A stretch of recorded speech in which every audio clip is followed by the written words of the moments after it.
Welcome, my beautiful little hobgoblins.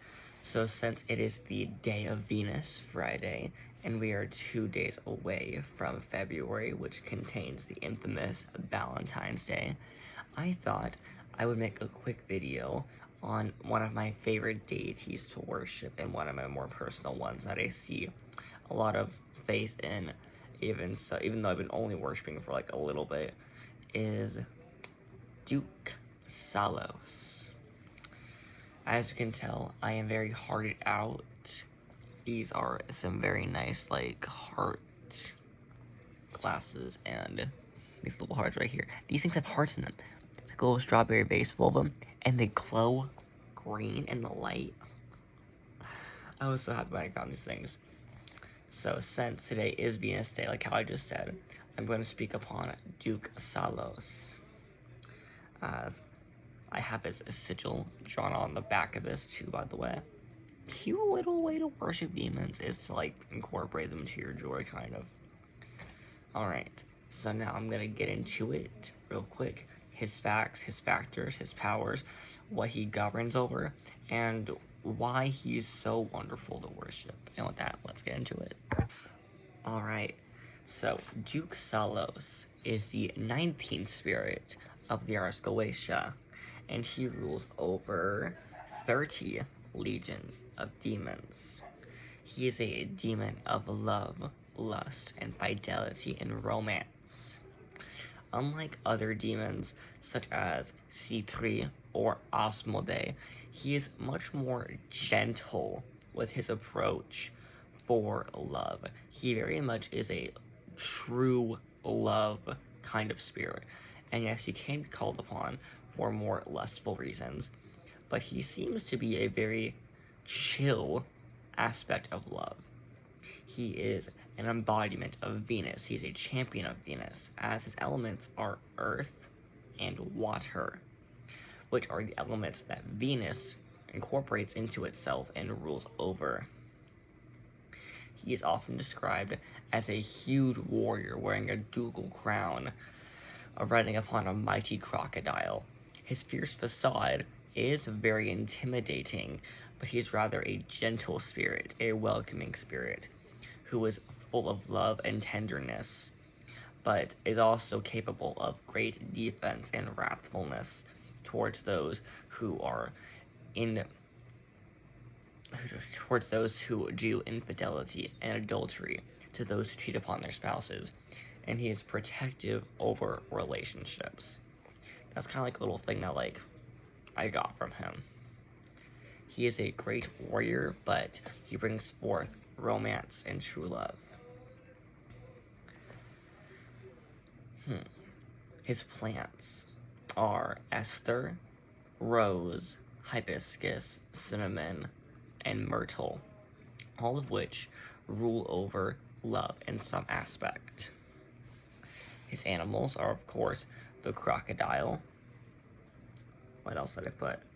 The lovebird, the swan, and the serpent. I associate the serpent with, like, all goetic entities usually, unless they're against serpents. But I usually incorporate in there. The apple is also another one very associated with him. Duke Sallos is a very, very much a powerful spirit, and he often gets overlooked by a lot of practitioners. A lot of practitioners want to go towards these really big entities like King Asmodee and even the somewhat lesser known King Belith, which I love King Belith, but still.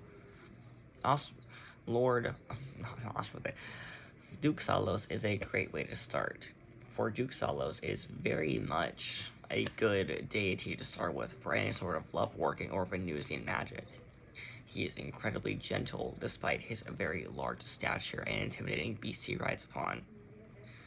Due to him being associated with the earth and the water and riding upon the crocodile, he is seen to be able to navigate through hardships and help the magician themselves navigate through hardships. Zodiac-wise, he corresponds to causing forgetfulness, but also clearing negative thoughts in magicians. He is very, like, pushy, I would say, on self-love and loving yourself and loving others. He allows you to keep your heart open, but your mind clear. He allows you to be open, but also to be closed when you have to be, to wear your armor when you have to be. He is very much a lover, not a fighter, unless he is forced to be. The only reason why I would ever see Duke Sallos in a wrathful sense is if I were to petition him to punish somebody who was trying to make someone do infidelity or adultery. He is very much focused on helping you find your soulmate.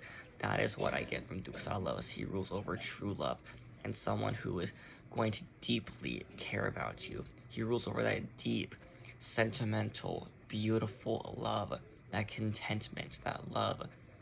He rules over that pure aspect, that marriage aspect, finding that someone who you can be deeply platonic with, who you can be open with, who can have your heart safe with.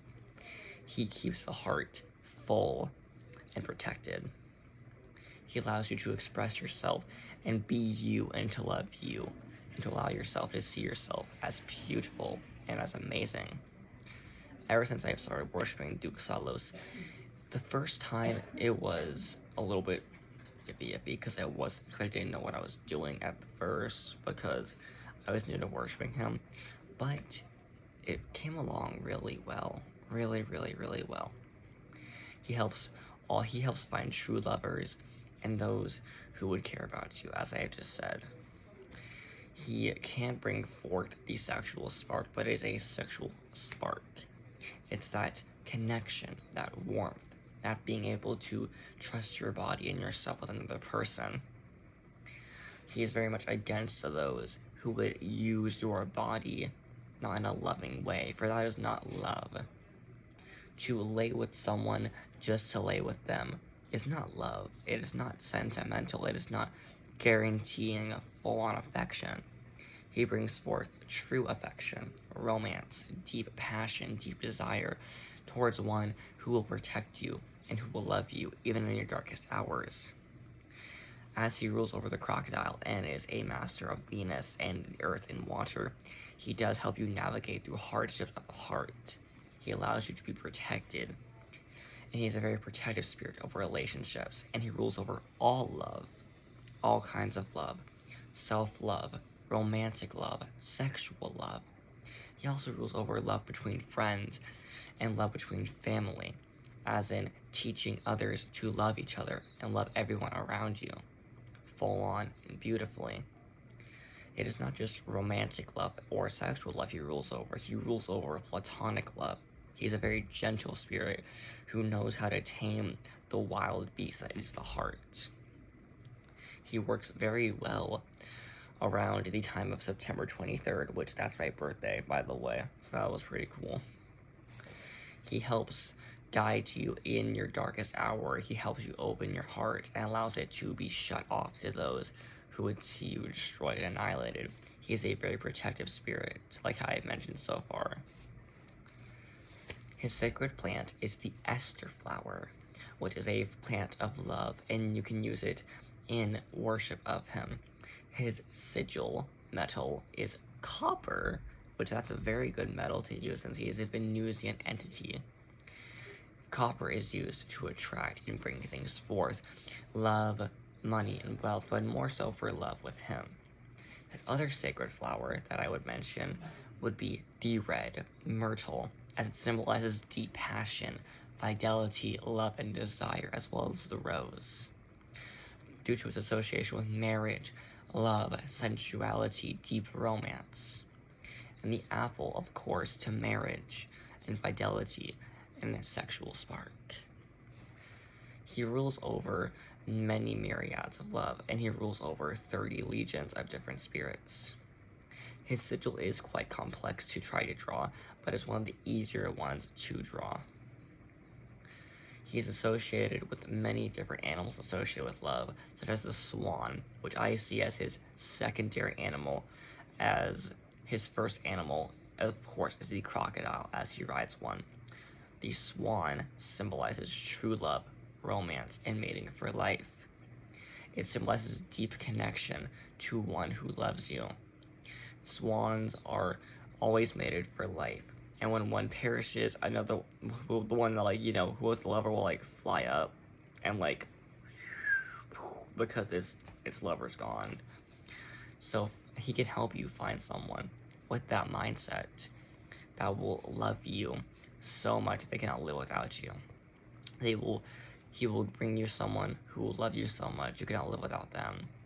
He brings forth very beautiful romance and empowered strength to his practitioners. He allows them to love themselves and to love others fully and empoweredly. He is not really malevolent. I would really never call upon him for curses or hexing. I would call upon him for love magic, for something that's already there, or to attract somebody into my life who would love me fully. That is something you could do. You could also use it in business workings, of course, since he is a beneficent entity, can be used to create that sentimental bond between two companies and two businesses. He can be called upon to reconcile enemies and make them your friends once more, as he rules over the matters of the heart and can tame anger and frustration, as he's capable of clearing negative emotions, which can be used to call friends back to you or call lovers back to you. Those who might have left due to a misunderstanding, this is a very good aspect to call upon him for whenever there is a, like, we need space to grow area, because that space is needed a lot of times in love and relationships, but he will allow it to grow and flourish. He shall be the earth that the seed is planted in, and the water that nourishes it. He shall be the being that protects it. He rules over the sexual spark, and it's the sentimental sexual spark, the final bond. For sexuality and living with another is to bond with them truly and wholly, especially if it is in a deep romantic way, in which both parties are fully consensual and they are loving of each other and respectful of each other's boundaries. He is very, very pushy on boundaries, I would say.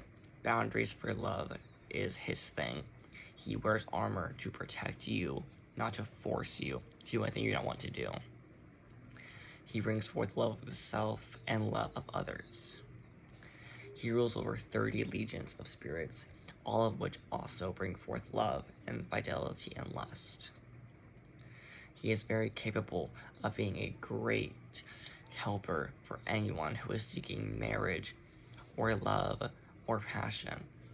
He also can cause forgetfulness, which can be used if you are healing from a traumatic relationship, to forget that person, forget their ties, forget any power they have over you, and to forget all the bad things that they said to you, and allow yourself to be healed of those negative emotions. He is very much a balancing agent in anyone's practice. He is incredibly powerful despite being a duke, and he is very powerful despite for a demon that is not very popular. I do not see very many people worshiping Duke Sallos, but I love to worship Duke Sallos because he is the definition of love. He is what I see love as true, as being connected to another who will love you no matter how weird you are or no matter what you are. He brings forth love of all kinds. It does not matter what gender you are, what gender your partner is. He allows you to call forth all aspects of love. He is a mighty duke, and the ducal crown, which is a horned crown, represents his power and his duality. He appears as a large man, a large bearded man wearing a ducal crown, holding a spear and a shield upon a great alligator or crocodile. His armor, when I tried to do meditation, when I did meditation with him, his armor was crimson, adorned with spiraling fluorescent shapes. His beard is bright red, his eyes are a hazel brown, and he is rather pale-skinned, I think.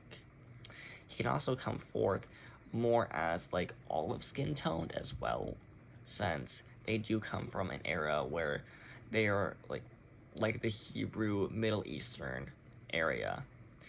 That's also like how his skin tone can come through, but I mostly see it as incredibly pale and gaunt. But he's a rather large man who has hazel eyes, and a crimson beard. His spear, like I see, was green. It was shimmering green. That's how I see how he looked and how he approaches. His crocodile is, of course, crocodile colored. It's coming to me now as a black crocodile. That's actually pretty cool, I guess. But he is a bringer of love and power. His sacred colors are red, pink, and purple. Purple I see as a supreme neutral color of love, but also of luxuriety and power. His metals and gemstones are, of course, copper, like how I mentioned, rose quartz, red jasper, carnelian, garnet, and ruby, as well as bloodstone, pearl, and alligator jasper. I'm pretty sure something called alligator jasper, or something that's called alligator something, but I forgot what it's called. But those are all things we can offer to him. He loves incense and libations, especially libations of wine that has been infused with aphrodisiac herbs, or herbs that are of his power, that are given in a fresh water area. He's a very fresh water entity. He does rule over fire as well, but only a small amount, as it is the sexual spark. The sexual spark is very sacred, and something that can be incorporated into your practice. It is the spark that can be ignited fully, especially if you are working with other demons like C3 or King Belith. He works very powerfully, but also very gently. He works quietly, but he's also forceful on your boundaries.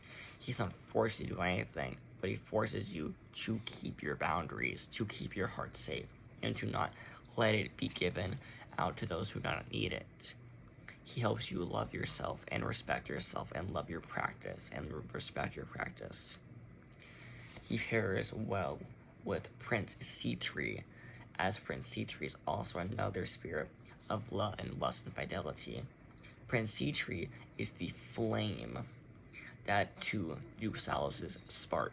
He is the flame that comes forth, for he is more associated with the sun than he is with the water. He is more fire aspect than he is water aspect. He allows you to come forth and be warmth in the sexual power of the sun.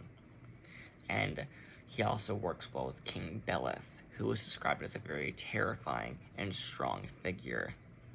King Belith is also a spirit of lust and love, but more so of annihilating, and dominating against someone who broke your heart or mistrusted you. He's also used to call upon lovers very strongly to dominate them, to make them come back to you, to make them submit to you.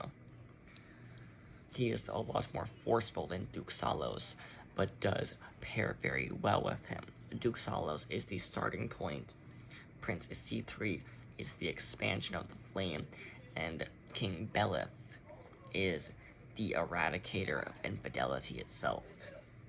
He can also pair well with King Ashmodee, who is also a punisher of infidelity and is a bringer of love and romance. And with that, I end this video. Stay safe, little hobgoblins. It gets very cold around here, so stay warm and stay healthy. Goodbye, Z's.